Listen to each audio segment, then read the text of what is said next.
കേട്ടിട്ട് വല്ലാത്തൊരു പ്രയാസം. നമുക്ക് ഗീതാന്റെ പോയിന്ന് കാണണ്ടേ മനുവേട്ടാ? എന്തിനാ? നമുക്കൊന്നും ഇപ്പൊ അവിടെ ഒരു വിലയില്ല. ഡെഡ് ബോഡി ജയയുടേതല്ലെന്ന് തിരിച്ചറിഞ്ഞതും കൂടി നാദ്രയായതുകൊണ്ട് എല്ലാവരുടെയും മുമ്പിൽ അവരുടെ ക്രെഡിറ്റ് ഒന്നുകൂടി കൂടിക്കാണും. ആ, അതിനെന്തിനാ മനുവേട്ടൻ അസൂയപ്പെടുന്നത്? നല്ലത് കണ്ടാൽ നല്ലതെന്ന് പറയാനുള്ള മനസ്സുണ്ടാവണം. നാദരേന്റെ അത് കണ്ടുപിടിച്ചില്ലായിരുന്നെങ്കിൽ ഇപ്പൊ നമ്മളും ജയ മരിച്ചെന്ന് തന്നെ കരുതില്ലായിരുന്നോ? നമ്മളെന്ന് പറയണ്ട, നീ കരുതുമായിരിക്കും. എനിക്കറിയാം ജയ മരിക്കില്ലെന്ന്. അതൊരു വിശ്വാസമല്ലേ? അതെനിക്കുണ്ട്. പക്ഷേ അവൾ എവിടെ ആയിരിക്കും? ആരുടെ കൂടെ ആയിരിക്കും?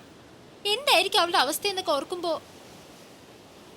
കാത്തിരുന്ന് കാത്തിരുന്ന് ഒടുവിൽ ഒരു ദിവസം ഇതുപോലൊരു ഡെഡ് ബോഡി ജയയുടേതാണെന്ന് തിരിച്ചറിയേണ്ടി വരുമോ?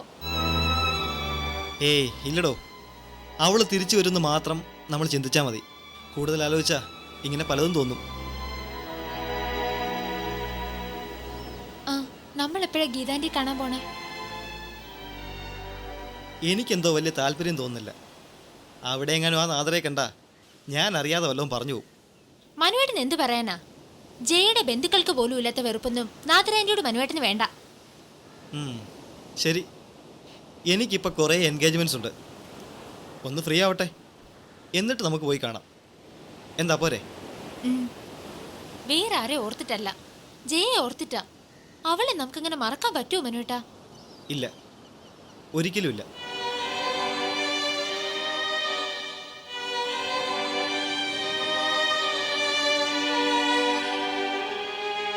വാ കേറ്.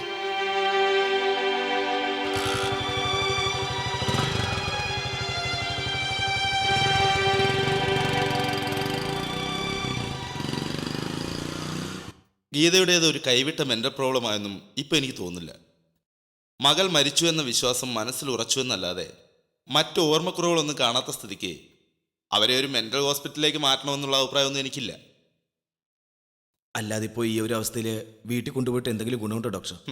മരുന്നുകൊണ്ട് മാറാത്ത രോഗത്തിനെ മനസ്സുകൊണ്ട് ചികിത്സിക്കാൻ പറ്റുന്ന ഏറ്റവും നല്ല സ്ഥലമാണ് വീട്. ഗീതയുടെ കാര്യത്തിൽ അവർ വയലൻ്റ് ആകാനുള്ള സിറ്റുവേഷൻസ് ഉണ്ടാകാതെ നോക്കിയാൽ മാത്രം മതി. എന്നിട്ട് മകൾ മരിച്ചിട്ടില്ലെന്ന സത്യം മെല്ലെ മെല്ലെ അവരെ ബോധ്യപ്പെടുത്താൻ ശ്രമിക്കുക. ശരിയാ അമിതക്ക, മെന്റൽ ഹോസ്പിറ്റലിലെ ചികിത്സ ജയയുടെ അമ്മയെ ഒരു ഭ്രാന്തിയായി മുദ്ര കുത്താനേ നമുക്ക് ഉപകരിക്കും. അതേതായാലും വേണ്ട, നമുക്ക് വീട്ടിൽ തന്നെ നിർത്തി ട്രൈ ചെയ്യാം. ഞാനുണ്ടാവും എന്തിനും. ഗുഡ്. ഇങ്ങനെ ഒരു ആത്മവിശ്വാസത്തോടെ പരിചരിക്കാൻ കഴിഞ്ഞാൽ തീർച്ചയായും ഗീതയുടെ മനസ്സ് നേരെയാക്കാൻ നിങ്ങൾക്ക് തന്നെ കഴിയും. പിന്നെ മകൾ മരിച്ചുപോയെന്ന ബോധം മാറ്റിയെടുക്കാൻ ഉറപ്പുള്ളൊരു വഴി മകളെ ജീവനോടെ ഗീതയുടെ മുമ്പിൽ എത്തിക്കുക എന്നുള്ളതാണ്. അല്ല, അങ്ങനെ ഒരു സാധ്യത നിങ്ങളുടെ മുമ്പിൽ ഉണ്ടല്ലോ. ഉണ്ട്. ജയ തിരിച്ചു വരുമെന്നുള്ള പൂർണ്ണ വിശ്വാസമുണ്ട്. എങ്കിൽ പേടിക്കാനൊന്നുമില്ല. പക്ഷെ ഇപ്പോഴും ഉണ്ടായതുപോലൊരു ഷോക്ക് അതിനിടയിൽ ഒന്നും ഉണ്ടാകും നോക്കണം. അങ്ങനെ വല്ലത് സംഭവിച്ചാൽ ചിലപ്പോൾ ഇപ്പോഴുള്ള അവസ്ഥയിൽ നിന്ന് ഗീതയുടെ മനസ്സ് പൂർണ്ണമായ വിഭ്രാന്തിയിലേക്ക് വീണുപോയെന്നിരിക്കും. ഇല്ല ഡോക്ടർ, ഇനി ഒരിക്കലും ഗീതയുടെ ജീവിതത്തിൽ ഒരു ഷോക്ക് ഉണ്ടാവാതിരിക്കാൻ ഞങ്ങൾ ശ്രദ്ധിച്ചോളാം. അല്ലേ അമിതക്ക? അതെ, പരമാവധി ട്രൈ ചെയ്യാം ഡോക്ടർ. All the best. നിങ്ങളുടെ ഈ ആത്മാർത്ഥതയ്ക്ക് എൻ്റെ എല്ലാ സഹായങ്ങളും ഉണ്ടാവും. വീട്ടിൽ ഗീതയ്ക്ക് മറ്റെന്തെങ്കിലും ആരോഗ്യ പ്രശ്നങ്ങൾ ഉണ്ടായാൽ എന്നെ അറിയിച്ചാൽ മതി. ഞാൻ അങ്ങോട്ട് വന്ന് ട്രീറ്റ്മെൻറ്റ് ചെയ്യാം. Thank you doctor. ഇതാ തൽക്കാലം കഴിക്കാനുള്ള മെഡിസിൻസ് ഇതിൽ എഴുതിയിട്ടുണ്ട്. തീരെ ഉറക്കമില്ലെങ്കിൽ മാത്രം രണ്ടാമത് എഴുതിയിരിക്കുന്ന ആ ടാബ്ലറ്റ് കൊടുത്താൽ മതി. ശരി ഡോക്ടർ, എന്നാ പിന്നെ ഞങ്ങൾ വരട്ടെ.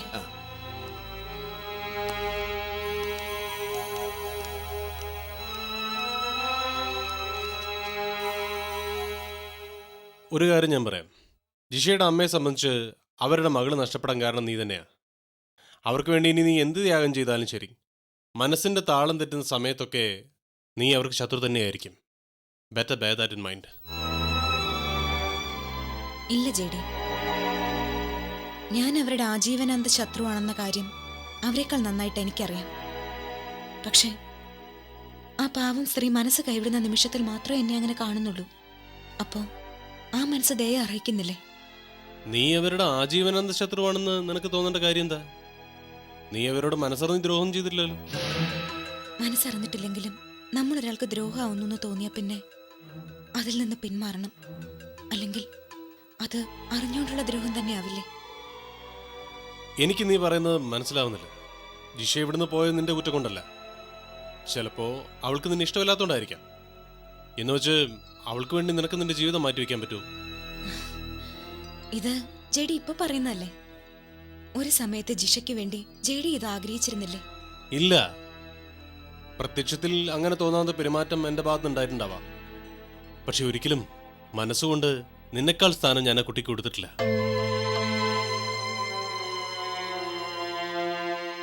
ഇടീ, വിശ്വേട്ടന്റെ മകൾ കടമകളും ബാധ്യതകളും ബാക്കിയാക്കി പോയതിന് പകരം നിൽക്കാൻ ദൈവം നൽകിയൊരു അവസരം. അത് പാഴായി പോകാതിരിക്കാൻ നോക്കുകയായിരുന്നു ഞാൻ. അത് പിന്നീട് നമുക്കിടയിൽ അകൽച്ചയുണ്ടാക്കിയപ്പോൾ എന്ത് വേണമെന്ന് പലവട്ടം ഞാൻ ആലോചിച്ചു. ഒടുവിൽ ഞാൻ അവളെ കൈവിട്ടാൽ അത് നിനക്ക് കൂടി ശാപമായി തീരുമല്ലോ എന്നെന്റെ മനസ്സ് പറയുകയായിരുന്നു. പിന്നെ എപ്പോഴാ ആ മനസ്സ് നഷ്ടമായത്? വിശ്വേട്ടന്റെ മകളല്ലെന്നറിഞ്ഞിട്ടും ജെഡി ജിഷയെ സ്നേഹിച്ചിരുന്നു, സംരക്ഷിച്ചിരുന്നു. അതെനിക്കറിയാം. അവളെ കാണാതായപ്പോഴും ജെഡിയുടെ മനസ്സിൽ ജിഷയെ ഓർത്തുള്ള ദുഃഖവും ഉത്കണ്ഠയുണ്ടായിരുന്നു. അതൊക്കെ നഷ്ടമായത് എന്റെ തിരിച്ചുവരവോടെയായിരുന്നില്ലേ? അപ്പൊ പിന്നെ മകളെ ആജീവനാന്തം സംരക്ഷിക്കുവായിരുന്ന ജെഡിയെ പിന്തിരിപ്പിച്ചതിന് ജിഷയുടെ അമ്മ എന്നെ ശത്രുവായി കണ്ടില്ലെങ്കിലല്ലേ ഉള്ളൂ അത്ഭുതം. ഈ കാര്യത്തിൽ ഇത്രയൊന്നും ആഴത്തിൽ ചിന്തിക്കേണ്ട കാര്യമില്ല. ഒരു കുട്ടിയെ നമ്മൾ സംരക്ഷിച്ചു, സ്വന്തം പോലെ കരുതി സ്നേഹിച്ചു. പക്ഷേ ആ സ്നേഹവും സ്വാതന്ത്ര്യം മുതലെടുത്ത് അവൾ മറ്റെന്തൊക്കെയോ നേടാൻ മോഹിച്ചത് അവൾക്ക് തന്നെ വിനയായി. നമ്മൾ ആ ചാപ്റ്റർ ക്ലോസ് ചെയ്യുകയും ചെയ്തു. വേണ്ട ജെഡി, അങ്ങനെ പറയരുത്. ജിഷയെ ജെഡിയുടെ കയ്യിൽ ഏൽപ്പിച്ചത് വിശ്വേട്ടനാണെന്ന കാര്യം ഓർത്തെങ്കിലും ഈ ജീവിതകാലം മുഴുവൻ ജെഡിയുടെ മനസ്സിൽ അവക്കൊരു സ്ഥാനം ഉണ്ടാവണം. ഒപ്പം ജിഷയെ കണ്ടെത്തി തിരിച്ചേൽപ്പിക്കുന്നതുവരെ മകളെ ഓർത്ത് തളർന്നു പോയ അവളുടെ അമ്മയെ സംരക്ഷിക്കാനുള്ള കടമയും ബാധ്യതയും നമ്മൾ കാണിക്കുകയും വേണം. വിശ്വേട്ടനോടുണ്ടായിരുന്ന അമിത സ്നേഹവും വിശ്വാസവും ഒക്കെ അദ്ദേഹം തന്നെ ഇല്ലാതാക്കി. ഇനി അതിന്റെ പേരിൽ വീണ്ടും ഒരു ഉത്തരവാദിത്തം ഏറ്റെടുക്കാനൊന്നും എന്നെ കൊണ്ട് പറ്റില്ല. അന്യരോട് കാണിക്കുന്ന ഔദാര്യമല്ല നമ്മൾ അവരോട് കാണിക്കേണ്ടത്. കണക്ക് കൂട്ടിക്കൊടുത്താൽ തീരുന്നതല്ല ആ കടപ്പാട്. പിന്നെന്ത് വേണമെന്ന് നീ പറയുന്നത്? ഭ്രാന്തി പിടിച്ച സ്ത്രീ ഇങ്ങോട്ട് കൊണ്ടുവന്ന് പരിചരിക്കണം. ഇപ്പൊ വേണ്ട, പക്ഷെ വേണ്ടിവരും. അന്ന് ജെഡിക്ക് അതിനുള്ള മനസ്സുണ്ടായാൽ മതി.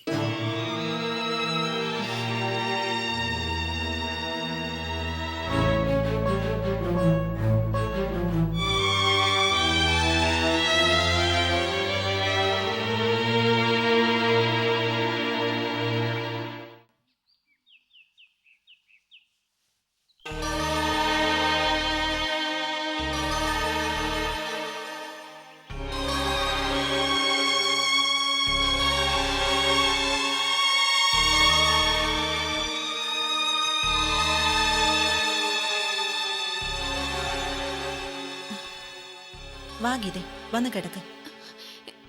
എന്റെ മോളെ എവിടെ എടുത്തി അടക്കം ചെയ്തേ? അച്ഛനെ അടക്കം ചെയ്തതിന്റെ തൊട്ടടുത്ത് തന്നെ വേണമെന്ന് ഞാൻ പറഞ്ഞതല്ലേ? എന്നിട്ട് അവിടെ എങ്ങും ഒരു അടയാളം കാണുന്നില്ലല്ലോ. നീ വന്ന് കിടക്ക്. അവൾ അവിടെ തന്നെ അടക്കെങ്കിലല്ലേ എനിക്ക് ഈ മുറിന്ന് നോക്കിയാ കാണാൻ പറ്റൂ.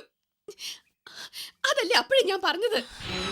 എന്റെ ഗീതേ, നീ ഇങ്ങനെ തന്നെ തുടരാനാ തീരുമാനിച്ചതെങ്കിൽ ഞാൻ എന്റെ പാട് നോക്കി അങ്ങ് പോവും. പൊയ്ക്കോ, എല്ലാവരും പൊയ്ക്കോ.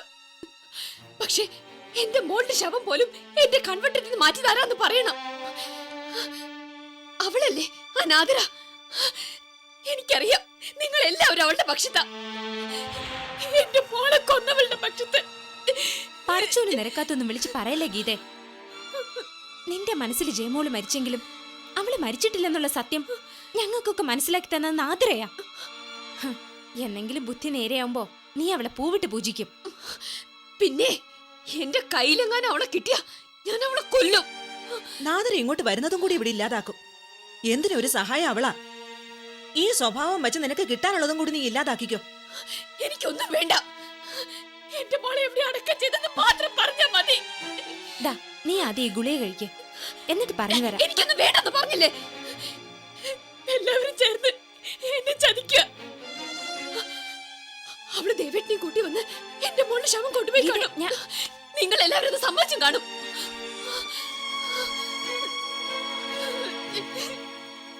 അതെങ്ങനെയാ? ഞങ്ങള് നിന്റെ ഒപ്പം ഹോസ്പിറ്റലായിരുന്നില്ലേ? ദേവനും ഇവിടെ വന്നിട്ടില്ല.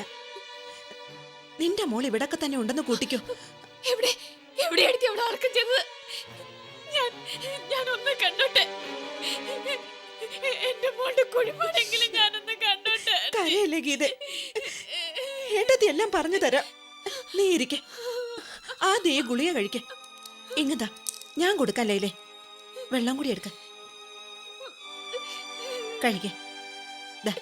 എന്നെ പറ്റിക്കരുതെടുത്തി. ഇല്ല, ഇത് കഴിച്ച് ഇത്തിരി നേരം കിടന്ന അരികത്തിരുന്ന് ഏട്ടത്തി മോളുടെ കാര്യങ്ങളൊക്കെ പറഞ്ഞു തരാം. കഴിക്കേ.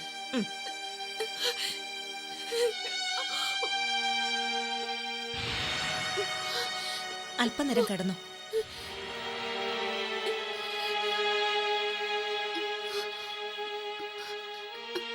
വേഗം പറയണേ എടുത്തി. പറയാം പറയാം. വേഗം ആ പറ.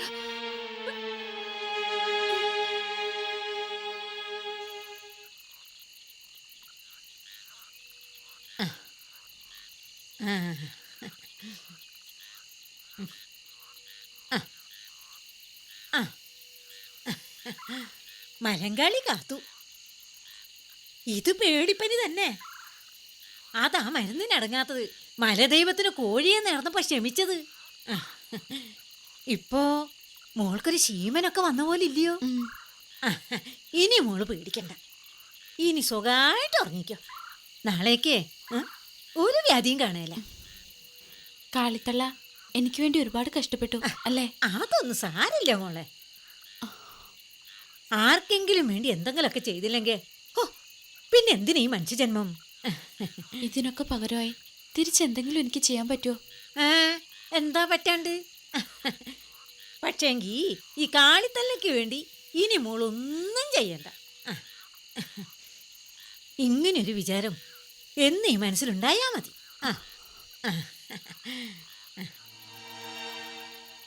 ഞാൻ വിചാരിക്കുന്ന പോലെ ഒന്നും നടന്നില്ലെങ്കിൽ എന്നെ എന്നും കാളിത്തള്ള ഇതുപോലെ നോക്കോ? അതിന് ഈ കാളിത്തള്ള ഇനി എത്ര കാലത്തേക്കാ മോളെ? ഇതുപോലുള്ള സങ്കടങ്ങളൊന്നും വേണ്ട. മോളുടെ എല്ലാ കാര്യങ്ങളും ഒട്ടനെ നടക്കും. പക്ഷേ എനിക്കെന്തോ പേടിയാവുക. ആരോ എന്നെ പതിയിരുന്ന് അപകടപ്പെടുത്താൻ പോകുന്ന പോലെ. അങ്ങനൊരു വിചാരമൊന്നും വേണ്ട. കാളിത്തള്ള മോളുടെ അടുത്തുനിന്ന് മാറാതെ ഇനി എപ്പോഴും കൂടെ തന്നെ ഉണ്ടാവും. എന്താ പോരെ? ഇനി അതല്ല, മോക്ക് തിരിച്ചു പോണെന്ന് തോന്നുന്നുണ്ടെങ്കിൽ പറ. സൂക്കേട് ഭേദായ കാളിത്തള്ള അടിവാരത്ത് കൊണ്ടുപോയി നാട്ടിലേക്കുള്ള ബസ് കയറ്റി തന്നോളാ. അയ്യോ അത് വേണ്ട. എന്നെ കൊണ്ടുപോകാൻ ആരെങ്കിലും വരാതെ ഞാൻ ഇവിടുന്ന് പോവില്ല. എന്നെ പറഞ്ഞയക്കല്ലേ. മോക്ക് ഇഷ്ടമല്ലെങ്കിൽ പോണ്ട. നീ എന്ന് ഇവിടെ തന്നെ ഉണ്ടാവുന്നതാ ഈ കാളിത്തള്ളയുടെ ആഗ്രഹം. ആരോരില്ലാത്ത തള്ളയ്ക്ക് വയസ്സുകാലത്ത് മലദൈവം കൊണ്ടു തന്ന നിധിയല്ലേ എന്റെ മോള്. അയ്യോ കാലമാടന്മാര് പിന്നെയും കാടിളക്കാൻ എത്തിന്നാ തോന്നുന്നേ. എന്റെ മലദൈവങ്ങളെ, അവന്റെ ഒക്കെ തലയിൽ ഇടുത്തി വീഴണേ.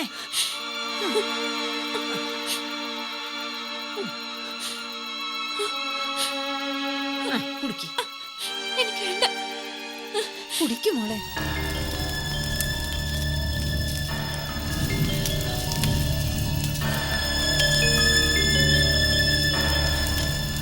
ഈ കാട് മൊത്തം ഇളക്കി മറിച്ചിട്ടായാലും അവളെ കണ്ടെത്തണം പറവടെ. ദൈവം തമ്പുരാൻ മുമ്പിലിട്ട് തന്ന മഹാഭാഗ്യം നമ്മുടെ വെടുപ്പ് കേടേണ്ട് പോയെന്ന് ഓർക്കുമ്പോൾ എനിക്ക് എന്നോട് തന്നെ ഒരുമാതിരി വെറുപ്പ് തോന്നുന്നത്. സത്യം പറഞ്ഞാൽ ഞാൻ ആദ്യം കരുതിയത് സാറ് വെറുതെ കൊതി തീർക്കാൻ വേണ്ടിയാ ആ പെങ്കൊച്ചിനെ ഓടിച്ചതും കിട്ടാതെ വന്നപ്പോൾ വെറി പൂണ്ട് നടന്നതും ഒക്കെ എന്നാ. പിന്നീടല്ലേ അറിഞ്ഞത് ലക്ഷങ്ങളുടെ മുതലാതെന്ന്. ഇനിയെങ്കിലും തനിക്ക് വല്ലതും ചെയ്യാൻ ഒക്കുമോ? പറ്റുമെങ്കിൽ അത് പറ. എന്ത് വേണമെങ്കിലും ചെയ്യാം സാറേ. ചുട്ട കോഴിയെ പറപ്പിക്കുന്ന കാട്ടുമാന്ത്രികന്മാർ നമ്മുടെ കയ്യിലുണ്ട്. ഇനി അതല്ല, മഷിയിട്ട് നോക്കാൻ പറ്റിയ അസല് മലയപ്പണിക്കന്മാർ വേണമെങ്കിൽ അവരുണ്ട്. ആരെ കൊണ്ട് വേണമെങ്കിലും അവൾ എവിടെ ഉണ്ടെന്ന് നമുക്ക് നോക്കിക്കാം സാറേ. മണ്ണാൻ കേട്ട തൻ്റെ മന്ത്രവും തന്ത്രമൊന്നും എനിക്ക് കേൾക്കണ്ട. തൻ്റെ തലമണ്ട വെച്ച് എന്തെങ്കിലും ചെയ്യാൻ പറ്റുമെങ്കിൽ അത് പറ. എനിക്ക് നാളെ മുതൽ കുറച്ച് ദിവസം മുതലാളിയുടെ കൂടെ പോയേ പറ്റൂ. ഒടുക്കത്തെ കൂപ്പുലേലം ഒഴിയാൻ പറ്റത്തില്ല. ഞാനൊന്ന് ഫ്രീ ആവുന്നവരെ തൻ്റെ കണ്ണ് അവളുടെ പുറകെ ഉണ്ടാവണം. പിടിച്ചു തന്നില്ലെങ്കിലും വേണ്ട, അവൾ ഈ പാറമട വിട്ട് പുറത്തു പോകാതാനൊന്ന് നോക്കിയാൽ മതി. ഞാൻ പറഞ്ഞിട്ടുണ്ടല്ലോ, ലക്ഷങ്ങളുടെ കേസാ. കൈവിടാതെ നോക്കിയാ കിട്ടുന്നതിൻ്റെ പാതി പാറമടക്കി. എന്തു പറയുന്നു? ഏറ്റു സാറേ, ഇനി ഒക്കെ പൊന്നപ്പനേറ്റു.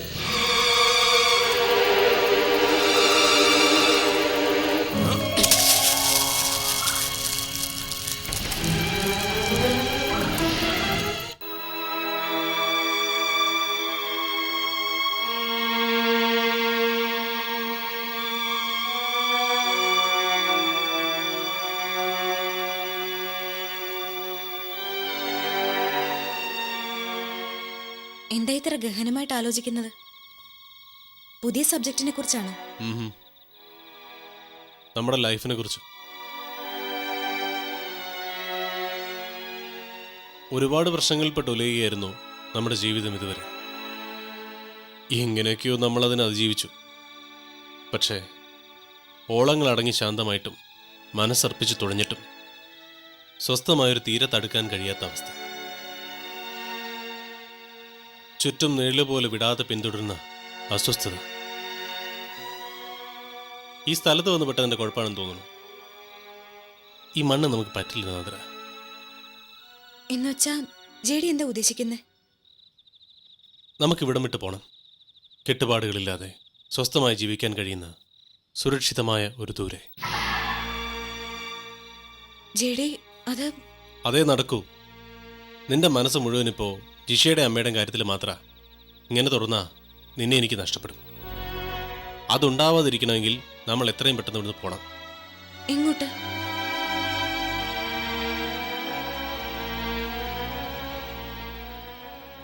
ഞാൻ അന്വേഷിക്കുന്നുണ്ട്. ഈ മണ്ണിലെ വേരുകൾക്ക് പടർന്നു കയറാനാവാത്ത പുതിയൊരു മണ്ണിലേക്ക്. നോ, അതിന് സമയമായിട്ടില്ല ജെഡി. അടി ഉറച്ചുപോയ വേരുകളെ അത്ര നിസ്സാരമായി അറുത്തുമാറ്റാൻ ജെഡി ശ്രമിക്കരുത്. ഞാനതിന് സമ്മതിക്കില്ല. കടപ്പാട് മറന്ന് ഒളിച്ചോടുന്നത് മാന്യതയുമല്ല. ജീവിതം മറന്ന് കടപ്പാടിന്റെ പുറകെ പോകുന്നത് ബുദ്ധിയുമല്ല. അതിന് ബുദ്ധിയുള്ളവർ മാത്രം ജീവിക്കുന്ന ഒരു ലോകത്തിലല്ലല്ലോ നമ്മൾ ജീവിക്കുന്നത്. ജെഡി, നമ്മൾ കാരണം തകർന്നുപോയ 2 ജന്മങ്ങളുണ്ട്, ജിഷയും അവളുടെ അമ്മയും. അവരുടെ കാര്യത്തിൽ ഒരു തീരുമാനം ഉണ്ടാക്കാതെ ഞാൻ എങ്ങോട്ടും വരത്തില്ല. ആ ബുദ്ധിമോശത്തിന് ജെഡി എന്ത് ശിക്ഷ വിധിച്ചാലും അത് ഞാൻ അനുഭവിച്ചോളാം. നിനക്ക് ശിക്ഷയൊന്നും ഉണ്ടാവില്ല. എന്റെ തീരുമാനത്തിന് നീ വഴങ്ങിയില്ലെങ്കിൽ ഞാൻ ശിക്ഷിക്കുന്നത് എന്നെ തന്നെയായിരിക്കും. ജെഡി, അതെ. ജിഷയുടെ കാര്യത്തിൽ എന്തിനു വേണ്ടിയാ നീ ഇത്രമാത്രം മനസ്സ് കൊടുക്കുന്നതെന്ന് എനിക്കറിയില്ല. ഞാൻ ചോദിക്കുന്നുമില്ല. പക്ഷേ എനിക്കിപ്പോൾ ഉള്ളത് നമ്മുടെ ജീവിതം മാത്രമാണ്. അതിനുവേണ്ടി ഞാൻ ഇനി എന്തും ചെയ്യും.